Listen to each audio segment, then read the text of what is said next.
Daí, galera, beleza? Espero que todos estejam bem com as suas famílias.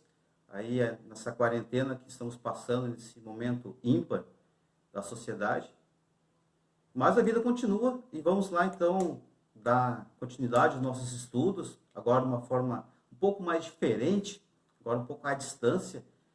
Vamos fazer uma forma digital, tentar evoluir o máximo possível os nossos estudos.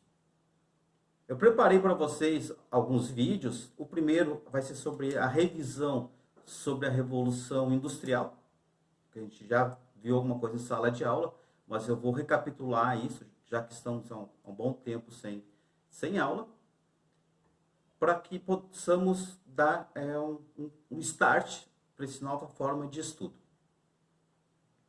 Vamos deixar alguns trabalhos, algumas atividades durante esse período, mas fiquem tranquilos, vai dar tudo certo e logo a gente passa dessa pandemia e a gente volta à nossa vida normal. Valeu? Então vamos pro vídeo, galera. Então, galera, dando início aqui à nossa revisão da matéria do primeiro mês aí, do mês passado, vamos falar então sobre a Revolução Industrial Inglesa. Vamos partir nossa revisão desse ponto, que eu acredito que seja mais importante para a gente, esse episódio, para as futuras matérias que a gente vai ver durante o ano. Revolução Industrial Inglesa. Uma coisa que a gente não lembra, ou a gente acabou não falando na sala de aula, que a Revolução Industrial ela foi dividida em 3 fases. Ela é dividida em 3 fases. A primeira, a Revolução Industrial, que é essa que nós estamos vendo, ela teve início lá no século XVIII e durou lá entre 1750 e 1850. A principal característica dessa primeira fase foi a descoberta da máquina a vapor, a utilização do minério de ferro, a industrialização, a manufatura, enfim, várias coisas foram primordiais nessa primeira fase. A segunda fase da Revolução Industrial, que ela começou ali no final do século XIX, mais ou menos, entre 1850 a 1950, esse período então já é marcado pela consolidação do processo científico e tecnológico e se vai se espalhando pelos outros países europeus. Então agora ele já começa com a França, com a Alemanha se destacando então agora nessa revolução industrial. Aí nós já temos também nessa segunda fase a invenção da lâmpada incandescente, a criação de meios de comunicação, o telégrafo, o telefone e assim vai. A terceira fase da revolução industrial, que ela começa ali no meados do século XX, abrange o período de 1950 e vai até a atualidade.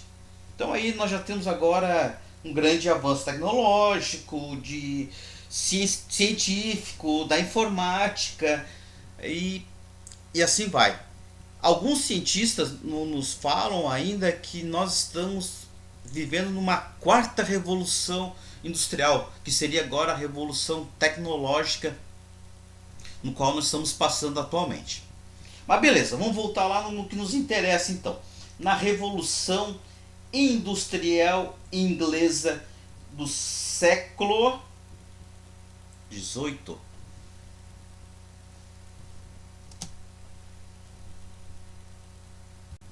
Então, falando da Revolução Industrial Inglesa, o pioneirismo inglês. Vamos lembrar então que nosso amigo lá, o rei Henrique VIII, ele confiscou todos os bens da Igreja Católica. Ele foi lá, pega a terra da Igreja Católica, usou o ouro que a Igreja Católica tinha, todas as riquezas e leva para a corte. As terras que ele pega da igreja, algumas ele vende, outra ele dá para os amiguinhos dele, para aquela galera mais chegada. Então, com isso a coroa inglesa começa a ficar muito rica, consegue investir na sua navegação, na sua marinha inglesa, que já era muito forte, lembrando que ela tem aquela restrição de comércio, todo e qualquer mercadoria que entra ou saia da Inglaterra, apenas navios com bandeira inglesa podem fazer esse translado dessas mercadorias. Pois bem, aí a gente vai agora aparecer então a pequena burguesia, com esse negócio de vende, compra a terra. Nós temos agora a pequena burguesia, os gentries. Outra inglesinho ruim esse meu, hein, povo? Mas vamos lá, galera. Então eles estão com terra lá, só que nós temos um grande problema lá na Inglaterra. Ninguém sabe aonde começa, onde termina suas terras. Ninguém tem lá demarcado as suas terras certamente. Então a gente chama esse período de terras comuns, né? Ou Commons Fields. Depois eu vou ter uma aula aí de inglês aí com a professora, pode deixar. Eu vou melhorar meu inglês aí. Mas então, temos as terras lá divididas aleatoriamente, ninguém sabe onde começa nada. Só que eu quero vender minhas terras e não tem nada escrito, não tem nada documentado o que é meu, onde acaba, onde termina. Então o parlamento inglês, muito esperto, vai lá e me faz uma tal de política de cercamento, ou Enclose Acts. Então ela começa a fazer os seus loteamentos das terras. Só que nessas terras comuns tem muita gente pobre, tem muita gente que não tem posses, mas tem lá a sua ovelhinha, planta lá numa terra lá que não sabe de quem que é, o seu alimento, o seu sustento. E agora todo mundo cercando essas terras. Esse pessoal que morava nessas terras de uma certa forma ocupavam elas, o popular aí MST aí para nós agora atualizando o termo, são expulsos dessas terras e esse pessoal vai para a cidade. Então lá na cidade lá agora acontece de certa forma tudo o que a burguesia queria. A cidade está cheia, mão de obra muito barata, né? A galera lá não tem dinheiro, não tem nada, não tem como trabalhar, não tem onde plantar, não tem o que colher, vai lá para as cidades. Outra coisa também que ajuda no pioneirismo inglês para essa revolução industrial é o sistema trienal de cultivo. Então ele não desgasta muitas terras. Isso a gente já conversou em sala de aula. Então a terra, o proprietário lá, o proletariatário, ele divide a terra dele mais ou menos em 3 faixas de terra. Uma ele deixa umas ovelhinhas lá fertilizando aquela terra, mexendo na terra. Outra ele planta um trigo, outro ele planta lá um arroz, uma batata. E assim ele vai fazendo esse rodízio. E a terra não fica desgastada nesse período, né? Outra coisa também importante lá na Inglaterra é que tem uma grande quantidade de carvão mineral. Até então, todo o ferro, todo o material que era feito com material de minério vegetal. Que o poder calorífico não é tão alto como o mineral carvão mineral. Então aí agora os ferreiros começam a trabalhar de uma forma melhor. Então eles conseguem se produzir um ferro melhor, que futuramente vai ser usado nas máquinas a vapor, que vai ser usado ali um futuro trem, um futuro trilho de trem, que vai ter uma sustentabilidade melhor. Mas antes da gente falar nas indústrias inglesas, vamos lembrar como era produzido tudo que eles usavam lá na Inglaterra. Era tudo numa forma artesanal. Isso também nós já conversamos na sala de aula, a gente já discutiu como é que funcionava isso, que o artesão ele era responsável por escolher a matéria-prima, ele fabricava, vamos dizer, um sapato, ele ia lá, comprava um couro, ele fabricava o sapato e ele vendia esse sapato para quem ele queria. Então era um processo muito longo, muito demorado. Então os artesãos não ganhavam tanto dinheiro né? Mas eles eram responsáveis por todas as fases da produção do seu material, do seu produto. Então, qual foi a solução que os artesãos acharam para acelerar esse processo, ganhar mais dinheiro? Enfim, eles agora começa a ficar agora então um sistema doméstico. Eles criam um sistema doméstico em que a pessoa que quer, por exemplo, um sapato, ela leva o couro que ela escolheu, a cor do couro, tudo o material que ela queria, o tipo que ela queria, e o artesão apenas faz esse material, esse sapato.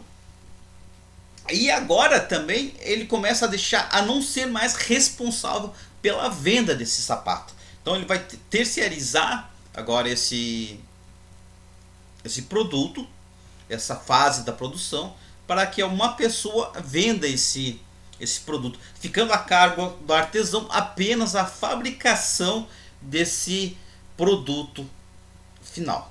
Lembrando também que esses artesãos agora eles não são mais responsáveis por todo o processo. Agora nessa época de manufaturas é dividido em tarefas. Então cada artesão é responsável por uma parte da produção. Então agora começa a ser dividido em tarefas esse trabalho todo. Então, rapaziada, agora com a introdução da maquinofatura, o trabalhador agora ele está submetido ao regime de funcionamento da máquina e a gerência direta do patrão, do empresário. Então, agora sim nós estamos consolidando a Revolução Industrial Inglesa, que a partir da máquina fala-se nessa fase, nessa primeira fase, como eu já disse no começo lá da nossa revisão, numa primeira fase, numa segunda fase e a terceira fase sucessivamente. Máquinas a vapor, inventados por Thomas Newcomen em 1712 e aperfeiçoadas também por James Watt. Com essa gradativa sofisticação das máquinas, houve um aumento da produção e geração de capitais que eram reaplicados em novas máquinas, e após o setor têxtil, a mecanização, travação, alcançou o setor metalúrgico, impulsionou a produção de série e levou a modernização e expansão dos transportes. Aí nós já temos agora também o tear hidráulico de Richard Arkwright. Em 1779, Samuel Crompton inventa a mule, uma combinação das máquinas para ter uns fios mais resistentes e mais finos. E em 1785 temos também agora o tear mecânico de Edmond Combs. E lá pelos meados de 1804, 1814 melhor dizendo, George Eastman idealizou a locomotiva a vapor. E em 1805, o norte-americano Robert Fulton revolucionou toda a navegação marítima, agora criando os primeiros barcos a vapor. Daí, galera, então essa aí foi a nossa pequena revisão do capítulo 2. Eu espero que já esteja agora sido refrescado na memória de vocês. Um resumo bem sucinto.